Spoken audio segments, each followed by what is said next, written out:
Our next guest on Let's Talk Jonesboro is James Street of the National Slayers Breeders Association. Yes, sir. And the cool thing about Mr. Street is he is in Arkansas, but you're having the Junior National Convention, would you call it? Well, it's a national week-long livestock show and seminar. It's for youth in our breed that's under age 91, under age 21, and we have a week-long of activities. We're coming to Jonesboro July the 8th through the 13th, and we'll be bringing 250 people into the Jonesboro economy for a week's time. From all over the country. Right. And now where will this be held? At the former Northeast District Fairgrounds, Nettleton Baptist Church. Nettleton Baptist Church. Property. The property behind their church, yeah. Mm-hmm. Perfect. Now, tell me what a Slayer is, what that means. Well, the Slayer is a French breed of cattle. It comes from the Alps region of France. In the mid-70s, it was imported into the United States. It's a very hardy breed. It's known for its cheese production in France, and so it's evolved into a beef breed here in the United States. And it's a small breed as far as numbers. We don't compare it with the Angus or Hereford associations, okay. But as such, our Junior National event that started in 1985 is a unique size in the fact that our young people can get acquainted with one another, and last year we had like 14 different states involved in it, so these people are scattered across the United States, and we're hoping to have as many states represented this year. Well, tell us how this breed has evolved. You say it's not as commonly seen on the roadsides. How will we know one when we see one? Probably won't. We are a mixture. We have some that are solid black and some that are solid cherry red. So, okay. You may notice a little longer hair, but they look like just about any other black or red cow. Cow sometimes, yes, huh? Well, tell me this. How did you get this event to Jonesboro? Well, we have been participating. My family has been doing this since 1989, and so it's been our vacation. We take our cows with us on vacation, and our kids have grown up in this breed, and so now it's the grandkids' time, and we had the opportunity to do this, and so we're excited about the possibility. The event was in Corinth, Mississippi last year, okay. And I even forget where it was the year before that, but it travels. We've been to Idaho and Ohio and Iowa and a lot of times in Kansas and Missouri, so we travel. This event travels all over the United States. That's fabulous. What will it take to host it? Well, the host state, which is Arkansas, will need to raise about $12,000 to $15,000.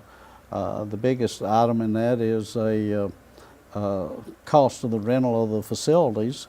We're in the process of encouraging sponsors to be able to become a sponsor and contribute to these costs. We have to furnish a prize for every class winner. There'll be about 35 different classes of animals in the show.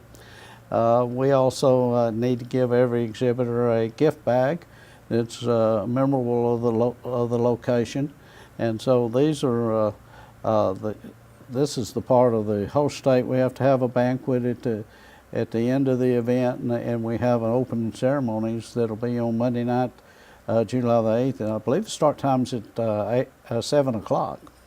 Now, say if I have a business that is important in farming or dairy products, and I want to be a sponsor, what do I need to do, and what do I get in return? Okay. Well, we provide, depending on the level of sponsorship, the more money you provide, the more you want. We'll accommodate you. But basically, recognition in our events and publicity banners, and we hope the principals of the businesses will come out and support us. We're looking forward to this opening ceremony be an opportunity for for Jonesboro to reach out its welcome mat and tell these people from all across the United States what a great place this is. That is very cool, and it is an opportunity for Jonesboro. Now these, it says juniors, you said under 21, so what type of education and what type of things will be going on at the event? Okay, there'll be public speaking, there'll be quiz bowls, there'll be tours, there'll be Sullivan Supply is always a major sponsor, and they'll be putting on a Stock Show University, which is basically a fitting clinic that people really have no idea about how well groomed these animals are. If you walk the dog shows and saw all the fancy clipping, these cows get the same type of treatment. Really? And you know, at different fairs I've been to, people say, oh, they feel so sorry for this animal tied up. And that animal was probably washed twice a day and fed, you know, had its food laid out in front of it. I mean, I'm not sure, some of them aren't better cared for than children are. But it's cattle exhibiting is a project that's through the FFA clubs in the schools and 4-H. And if a youth is involved in exhibiting of livestock, if they do that project and do it right, they don't have the time or the energy to get in trouble. That's right. Well, that's, you know, good habits and good hobbies become good lifestyles. And it's amazing. Governor Hutchison is a former 4-H member from Northwest Arkansas. So if you find a lot of the more successful people in this country, in this area, they will have a 4-H FFA background. And it's a training ground that there's nothing else to compare it. It's not something you get out of a book. Yeah, I think that's a really good point. And now it's not something you can do in Jonesboro city limits. We are the Jonesboro city government, so I got a feeling you and your cows don't live in Jonesboro. No, my farm's in Cave City. I live in Cave City. Okay, and so are you the Arkansas president of the association? No, sir, I'm just the fundraiser. Trying to be the fundraiser. Does this go to all four corners of the state? Or is We there a hope to. nexus? You know, we're looking for statewide support, but typically it's the local motels and restaurants and Walmarts that get most of the trade for these people coming in town for 7 days. Right.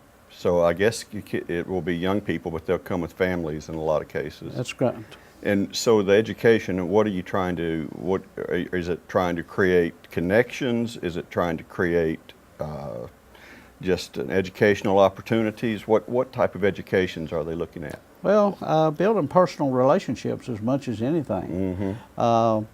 It's an interesting activity. Like most sporting events, it's competitive. Mm-hmm. Show day, you know, it's survival of the best, and you know, it's real competitive. But throughout the rest of the week, it's an opportunity to make acquaintances. And my children, when they were growing up, they learned their state capitals by the name of the farms that was in that area. Oh, okay. You know, and so North Dakota, there's a farm up there, the Celeb Breeders, that's what they would identify with. And so, you know, it's interesting that you develop these relationships. That's neat. That's special. Well, I understand what happens at a dog show. I understand a lot of things about horse shows. Help me understand how I judge a cow. Well, it's the overall conformity. They need to be structurally correct. In Okay. other words, they need to be able to walk correctly.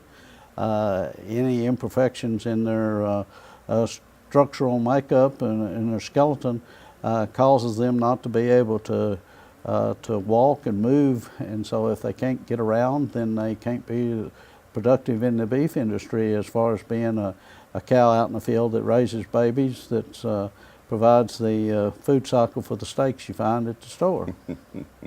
So you're looking for the glamour cows in this. There's a little bit difference in the show cattle and the production cattle.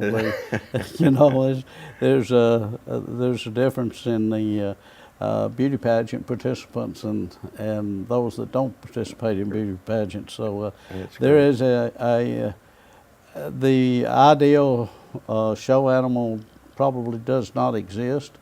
There's bits and pieces of each one that is more desirable than others, and so there's that perfect is not out there, but they're trying to find the best combination of all aspects. They've got to be able to have some meat and production as far as the meat quality that they produce.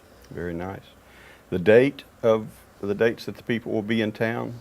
July 8th through the 13th. July 8th through 13th, and we're going to have to roll out the red carpet in Jonesboro. Well, we look forward to that. We invite any of the listeners that we're open. We're not an admission type of event.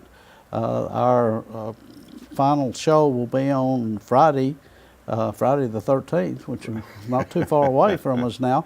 But we invite people to come out and visit, and it's an opportunity for not only our people to learn more about our beef industry, but we also, there's a lot of people that don't have any idea where that food that they see in the local grocery store comes from.